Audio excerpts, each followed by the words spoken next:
काल्पनिक संभोग, जैसे कि नाम ही अपने आप को बयां कर रहा है कि कल्पना में किया जाने वाला संभोग। तो ये एक ऐसी चीज है जिससे हर इंसान, चाहे वो स्त्री हो या पुरुष, अपने पूरे जीवन काल में कभी ना कभी इस दौर से जरूर गुजरा होता है। तो हम इस वीडियो में आज काल्पनिक संभोग के बारे में बात करेंगे, इससे होने वाले फायदे और नुकसान के बारे में बात करेंगे, और जो लोग इन चीजों को करते हैं, काल्पनिक संभोग को करते हैं, तो उन्हें करते हुए क्या सावधानी बरतनी चाहिए, इसके बारे में हम बात करेंगे। काल्पनिक संभोग को समझने से पहले पहले हम समझेंगे कि कल्पना क्या होती है। सो गाइस, जो कल्पना है उसका डायरेक्ट कनेक्शन हमारे मन से होता है, और मन की गति बहुत तेज होती है। जैसे मान लो कि आप 2 साल पहले अपनी फैमिली के साथ वेकेशन पर गए मनाली, और आज आप घर में बैठे हुए अपने उन लम्हों को याद कर रहे हो, तो 2 सेकंड नहीं लगेंगे और आपका मन मनाली की वादियों में पहुंच जाएगा, और आप उन लम्हों को आज भी अपनी यादों में जी रहे होंगे। तो मन की गति बहुत तेज होती है, और इसको कंट्रोल करना एक आम इंसान के बस की बात नहीं। ये वही कर सकता है जिसने अपनी 5 इंद्रियों को अपने काबू में कर रखा हो, और ये चीज वही कर सकते हैं जो ज्ञानी टाइप लोग होते हैं, महात्मा पुरुष, साधु संत, उन्हीं की बस की बात होती है। एक आम इंसान के लिए अगर वो करना भी चाहे तो कर लेगा, विल पावर अगर स्ट्रांग है तो कर लेगा, लेकिन 100% कर पाएगा इसकी कोई गारंटी नहीं है। तो ये मन एक ऐसी चीज है जो आपके कंट्रोल में नहीं रहती, ये आपको कंट्रोल में रखती है। हमारा जो सबकॉन्शियस माइंड होता है ये हर चीज का रिकॉर्ड रखता है, और जब भी हमारी लाइफ में या हमारे परिजनों, हमारे संगी साथी, उनकी लाइफ में कुछ घटित होता है, कोई भी ऐसी घटना घटित होती है और उससे रिलेटेड फैक्ट आपके माइंड में, अगर आपके सबकॉन्शियस माइंड में अगर स्टोर है, तो वो अचानक से आपके सामने इमेजिनेशन के रूप में, किसी बात के रूप में, किसी शक्ल के रूप में आपके सामने आ जाते हैं, और आप रिलेट करते हो उस वक्त, अरे यार ये तो मेरे साथ हो चुका है, अरे यार ये तो मेरे साथ ऐसे हुआ था और मैं इन चीज़ों से निकला था। तो ये सारी चीज़ें होती है। तो ये आप ये याद नहीं करती, ये सोचकर आप याद नहीं करते कि मुझे याद करनी है। ये as per the situation auto mode में आपके दिमाग से निकलती हैं और आपको याद आती हैं। तो इसे कल्पना कहते हैं। अब बात करते हैं कल्पना से रिलेटेड संभोग की। कई बार क्या होता है, हस्बैंड वाइफ एक दूसरे के साथ बेडरूम में संभोग कर रहे होते हैं, लेकिन हस्बैंड के दिमाग में अचानक से किसी और फीमेल का चेहरा घूमने लग जाता है। वो चेहरा वही होता है जिससे कभी ना कभी वो सेक्सुअली अट्रैक्ट हुआ हो, या उन दिनों सेक्सुअली अट्रैक्ट हो रहा हो। तो जब ये होता है उसके साथ, तो वो उसको झटकता नहीं है, इनफैक्ट उसे कंटिन्यू करता है और उस फीमेल को महसूस करने लग जाता है, और अपनी वाइफ की जगह पे उसी फीमेल के साथ उस संभोग को पूरा करता है। सेम चीज वाइफ के साथ भी होती है कि वाइफ जब अपने हस्बैंड के साथ संभोग कर रही होती है, तो अचानक से किसी गैर मर्द का चेहरा उसके दिमाग में घूमने लग जाता है। तो सेम चीज वाइफ भी करती है कि वो उस इंसान को अपने पति के शरीर में महसूस कर कर संभोग पूरा करती है। इसी प्रक्रिया को काल्पनिक संभोग कहा जाता है, और ये नेचुरल सा प्रोसेस है।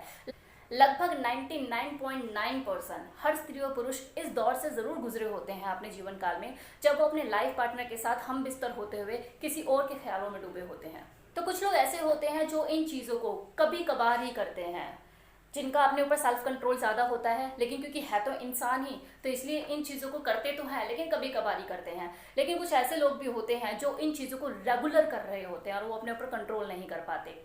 तो अब बात करते हैं काल्पनिक संभोग लोग करते क्यों हैं, कभी कभार भी और रेगुलर भी, पार्टनर के होने के बावजूद भी क्यों करते हैं, ऐसी क्यों नौबत आ जाती है, क्यों नहीं करना पड़ जाता है। तो नंबर 1, हो सकता है कि आपको किसी दूसरे मर्द या औरत की जो अदाएं हैं वो बहुत ज़्यादा कामुक लगती हो, और आप उसे अपनी कल्पनाओं में जीने लगते हो। और ये भी हो सकता है कि उसके अंदर कोई खास सेक्स अपील हो जो आपको बहुत ज़्यादा अट्रैक्ट करती हो, और आपके ड्रीम मैन या ड्रीम वुमेन की कैटेगरी में बिल्कुल फिट हो जाता हो या हो जाती हो। ये भी हो सकता है कि सामने वाले की फिजिकल अपीयरेंस बहुत अट्रैक्टिव हो, बहुत ज़्यादा गुड लुकिंग हो, और आपके ख्यालों में 24 घंटे छाया रहता हो। हर स्त्री या पुरुष कंप्लीटली परफेक्ट नहीं होते, या तो शारीरिक या फिर मानसिक या फिर व्यवहारिक कमी रहती ही रहती है, और जब वो कमी आपको किसी दूसरे इंसान में पूरी होती हुई दिखाई देती है तो आप उसकी तरफ अट्रैक्ट हो जाते हैं। और रीज़न तो ये भी हो सकता है, जो कि बहुत बड़ा रीज़न होता है, कि आप शायद अपने पार्टनर से सेटिस्फाइड ना हो पाते हो, वो आपकी एक्सपेक्टेशन पे खरा ना उतरता हो, आपकी एक्सपेक्टेशन ज़्यादा हाई और वो उन चीज़ों को पूरा ना कर पाता हो। और होने को ये भी हो सकता है कि सब चीज़ें हैं पार्टनर में, सेटिस्फाइड भी कर पाता है, गुड लुकिंग भी है, अट्रैक्टिव भी है, सब चीज़ें हैं, लेकिन सामने वाला वैरायटी का शौकीन हो, उसे कुछ नया चाहिए हो। तो होने को कुछ भी हो सकता है। मैंने यहाँ कुछ एग्जांपल दिए, कुछ रीजंस बताए, होने को रीजन कुछ भी हो सकते हैं। अब बात करते हैं काल्पनिक संभोग को करने से होने वाले फायदों की। अगर मैं यहाँ पे फायदों की बात करूँ तो नॉर्मली क्या होता है कि 7-8 साल में कोई भी हस्बैंड वाइफ अपनी शादीशुदा जिंदगी से काफ़ी हद तक बोर ही हो जाते हैं। चीज़ें यूज टू हो जाती है, कुछ नयापन नहीं रहता, बोरियत का एहसास होने लगता है। एक दूसरे को फील करने में वो करंट पैदा नहीं होता जो आज से 7-8 साल पहले हुआ करता था। एक दूसरे के बॉडी पार्ट से इतना ज़्यादा अवेयर हो जाते हैं कि अंधेरे में छूकर बता दें। 10 मिनट के फोर प्ले करने के बाद भी आगे की चीज़ों के लिए उस तरह की एक्साइटमेंट पैदा नहीं हो पाती जिस तरह की पहले हुआ करती थी। हाँ, आप एक्सप्रेशन कुछ भी दिखा दो अपने पार्टनर को कि मैं बहुत एक्साइटेड हो रही हूँ या हो रहा हूँ और मुझे बहुत मज़ा आ रहा है, it is up to your choice, आप ये दिखा सकते हैं, लेकिन सच्चाई तो यही है कि फीलिंग एकदम खत्म हो जाती है। तो ऐसे में अगर कोई हस्बैंड एंड वाइफ अपने रियल पार्टनर के साथ संभोग करते हुए कल्पना में किसी दूसरे को ले आते हैं और जब चीज़ें परफॉर्म करते हैं तो उस वक्त एक अलग सा ही अनुभव होता है उन्हें, एक अलग तरह की उत्तेजना, अलग तरह का सेंसेशन, अलग तरह की एक्साइटमेंट पैदा होती है, नयापन का फ्लेवर आ जाता है। तो इसे ऐसे समझिए कि काल्पनिक संभोग 100% नहीं तो कम से कम 50% तो आपके अंदर एक्साइटमेंट पैदा कर देता है, एक लेवल ऑफ परफॉर्मेंस आपका बढ़ा देता है। और यही चीज़, यही सेंसेशन, यही नई फीलिंग, यही नया फ्लेवर आपका जो पार्टनर होता है वो भी फील कर रहा होता है और उसको भी ऐसा लग रहा होता है कि आज शायद मेरे हस्बैंड को या आज मेरी वाइफ को कुछ ज़्यादा ही अच्छा लग रहा है। तो यही लेवल ऑफ एक्साइटमेंट, ये एंजॉयमेंट, ये सेंसेशन जो आप फील कर रहे होते हो काल्पनिक संभोग करते हुए, सेम यही चीज़ आपका जो पार्टनर है वो भी फील कर रहा होता है और उसके दिमाग में भी ये थॉट आ रहा होता है कि शायद मेरे अंदर अभी भी इस एज में कुछ बाकी है जो मैं अपने पार्टनर को अराउज कर पा रहा हूँ। तो ये एक तरह से देखा जाए तो मेंटल सपोर्ट का काम करता है। फायदे की बात करें, जो 30 सेकंड की जो शॉर्ट वीडियोस होती है जो सोशल मीडिया पे छाई रहती है, देखते ही होंगे आप लोग। तो इसमें दिखाते क्या है कुछ वीडियो में कि एक साइड पे टेबल पे सैलेड की प्लेट रखी होती है तो दूसरी साइड पे नॉनवेज रखा होता है प्लेट में, और वो जो पर्सन होता है वो नॉनवेज की खुशबू लेता हुआ सैलेड को खा रहा होता है। तो ये सेम वैसी चीज़ हुई जैसे आप अपने पार्टनर के शरीर में किसी और को जी रहे होते हो। तो ये आपके रूटीन सेक्स में एक नया बदलाव लेकर आता है, एक नया फ्लेवर का एहसास देता है। मतलब चिकन खाया नहीं आपने, खा आप सैलेड ही रहे हो, लेकिन चिकन का स्वाद आ गया। एक बहुत ही फेमस कहावत भी है, हींग लगे ना फिक्टरी रंग भी चोखा होए। मतलब ना तो आपको गर्लफ्रेंड बनाने की झंझट, ना ही उसका खर्चा उठाने की जरूरत, ना ही कस्मे वादों के चक्कर में पड़ना और ना ही लाइफस्टाइल का हिस्सा बनना, बस नाम लिया और स्वाद लिया। तो ये जो काल्पनिक संभोग है कहीं ना कहीं आपकी लाइफ को रीजनरेट करने में मदद करता है। अब सिक्के के तो दो पहलू होते ही हैं, अगर किसी चीज़ का आपको फायदा है तो उसका नुकसान भी होगा। तो अगर हम नुकसान की बात करें तो ये फायदे तब तक हैं जब तक ये जो राज है इसके राजदार सिर्फ आप हैं, ये राज जो है वो आप तक ही सीमित है। लेकिन अगर कभी लाइफ में आपने अपने लाइफ पार्टनर को भावना में बहकर अपनी ये भावना व्यक्त कर दी कि यार मैंने ना आज तुम्हारे शरीर में किसी और को फील करके सेक्स किया, तो आप ये समझिए कि अगर उसने 32 करवा चौथ आपके लिए रखे हैं तो 32 के 32 पे पानी फिर गया। और अगर आपने 20 बर्थडे उसकी धूमधाम से मनाए हैं दुनिया को दिखा के, तो सब मट्टी हो गए। क्योंकि हस्बैंड वाइफ का जो रिलेशन होता है वो हर साल एक मंजिला ऊपर चढ़ता है। 10 साल हो गए तो 10 साल मंजिला चढ़ गया, 25 साल हो गए रहते हुए तो 25 मंजिला ऊपर चढ़ गया। तो ऐसे में अगर उस मंजिल के नीचे वाले पिलर में आप छोटी सी जेसीपी घुसा दो तो वो मंजिल क्या है, गिरेगी तो नहीं लेकिन रहने लायक भी नहीं रह जाएगी। खासकर वो लोग जो कि लाइफस्टाइल को फॉलो नहीं करते, एक कल्चरल हस्बैंड एंड वाइफ की जिंदगी जी रहे हैं लेकिन रात को अपने हस्बैंड या अपनी वाइफ की जगह पर किसी दूसरे को फील करते हैं। तो ये वो बात गांठ बांध ले के भूल कर भी, गलती से भी ये गलती ना हो जाए, आप अपना राज भूल कर भी अपने पार्टनर को गलती से भी ना बता दें।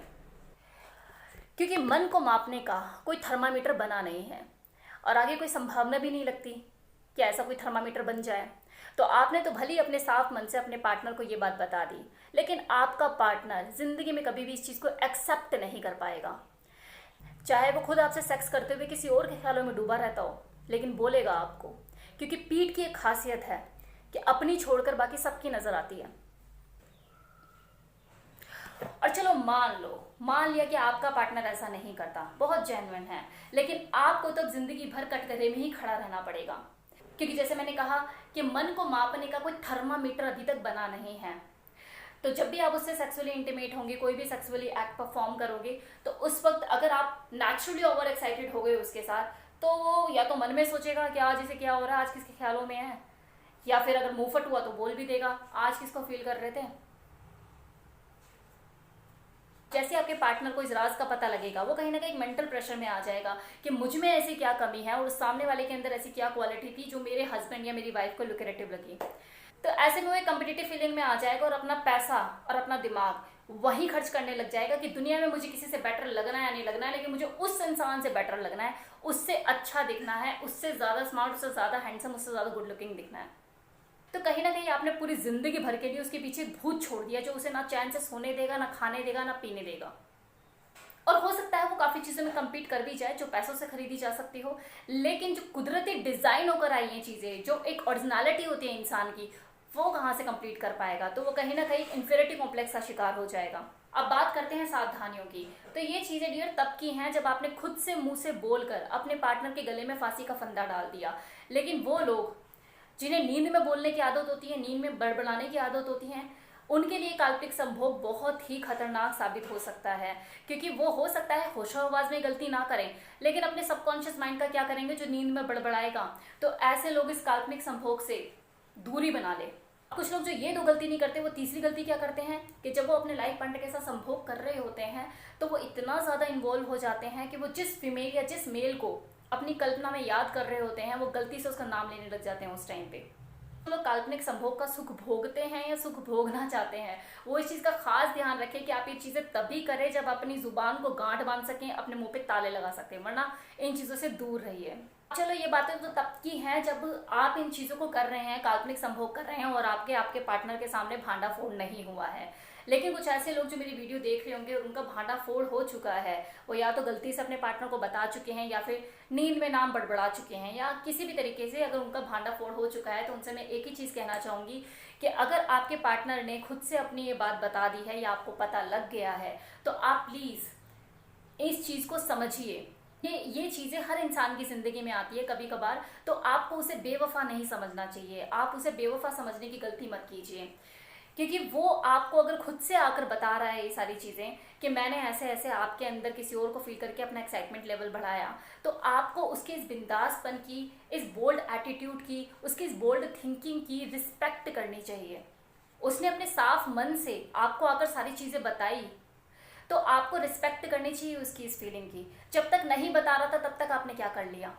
आज कम से कम वो बता तो रहा है। कि कहीं ना कहीं आप भी जानते हैं कि ज़िंदगी में कितनी बोरियत हो चुकी है, एकदम नीरस सी हो चुकी है। बेडरूम में वो गर्माहट जो पहले हुआ करती थी वो बिल्कुल ख़त्म हो चुकी है। तो आप उसे इनवाइट कीजिए ना, आप उसे बोलिए कि आज मैं आपकी वो वाली गर्लफ्रेंड बन जाऊँ, आज मैं आपकी वो वाली फीमेल बन जाऊँ जो आपके सपनों में आती है। और अगर मर्द है तो वो बोले अपनी वाइफ को आज मैं तुम्हारा वो वाला दोस्त बन जाऊँ, उसी की तरह ड्रेसिंग करूँ, उसी की तरह एटीट्यूड फॉलो करूँ। इन चीज़ों को रोल प्ले करना कहते हैं। और ऐसे रोल प्ले करके अगर आपके पार्टनर को खुशी मिलती है तो दिक्कत क्या है? आपकी ज़िंदगी में नया फ्लेवर ही आएगा, आपकी बोरियत से भरी हुई ज़िंदगी में एक नयापन आएगा, आप नया एहसास के साथ आपकी ज़िंदगी में दोबारा से एक्साइटमेंट पैदा होगी। अगर भांडा फोड़ हो ही चुका है तो अपने पार्टनर को बार बार कटघरे में खड़े करने की बजाय आप ये सोचिए ना कि जिस दिन वो उसके ख्यालों में डूबा हुआ था या डूबी हुई थी, तो उस वक्त आपका जो सेक्सुअली परफॉर्मेंस का जो लेवल था वो कहाँ था, कितना एक्साइटमेंट भरा था। तो क्यों ना उस पल को दोबारा जिया जाए।